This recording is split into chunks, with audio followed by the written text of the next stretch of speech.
যে কোনো অনুষ্ঠানেই খাওয়া দাওয়ার চাইতে আমার কাছে সবার সাথে দেখা হওয়া কথা হওয়াটা বেশি ভালো লাগে। আসসালামু আলাইকুম, সকলকে লিমুস কিচেন অ্যান্ড লাইফস্টাইলে স্বাগত জানাচ্ছি। আশা করছি সবাই ভালো আছেন, আলহামদুলিল্লাহ আমিও ভালো আছি। তো আমার বাবার বাড়িতে প্রত্যেক বছরই একটা ছোটোখাটো মাহফিলের আয়োজন করা হয়। এবছর আব্বা অসুস্থ থাকায় আব্বা খুব টেনশন করছিলেন যে কীভাবে কী করবেন, কিন্তু আলহামদুলিল্লাহ আমার চাচাতো ভাইরা সবাই মিলে এত আর কি আব্বাকে সাপোর্ট করেছেন। আমার আব্বা উঠানে বসেছিলেন, আব্বার একটা হাত অবশ হয়ে গেছে, তো কোনো কিছু তেমন করতে পারেন না। তো প্রত্যেক বছর আর কি আমার চাচাতো ভাইরা আসলেও সবাই হয়তো বা তেমনভাবে উপস্থিত হতে পারেন না তাদের বিভিন্ন ব্যস্ততার কারণে।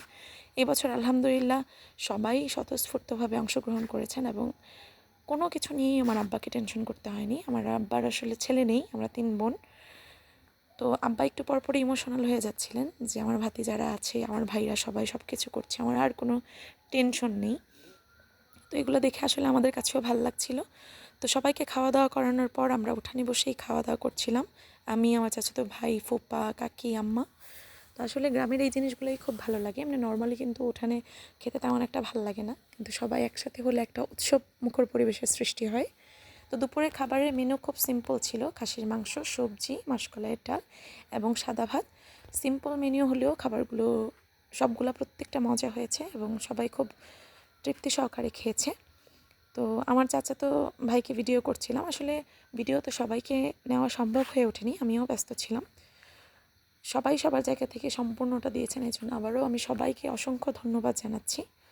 তো খাওয়ার সময় আমার কাছে পার্সোনালি সবজিটা বেশি ভালো লেগেছে, আমি সবজি দিয়েই পেট ভরে ভাত খেয়ে ফেলেছিলাম, ডালটা নিইনি, পরে দেখেছি ডালটাও খুব ভালো হয়েছিল।